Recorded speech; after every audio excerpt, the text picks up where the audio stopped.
Rue de Suède à Saint-Gilles ce matin. Les chômeurs complets ou partiels entrent et sortent par dizaines d'un des nombreux bureaux d'allocation bruxellois.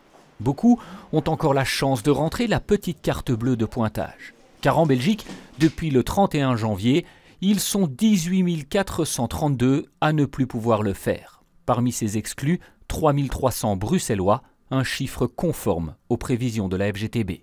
C'est une véritable catastrophe sociale, d'autant que le mécanisme ne s'arrête pas au 1er janvier 2015.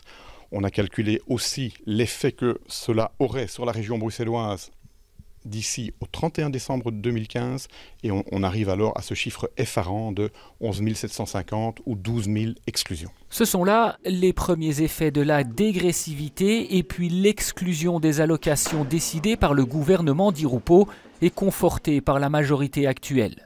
Les principales victimes de cette mesure, les femmes, elles représentent 63,3% des exclus du mois de janvier, soit 2/3 du total. Elles subissent en quelque sorte une double discrimination. La première, c'est que lorsqu'elles travaillent, elles ont le plus souvent accès à du travail à temps partiel.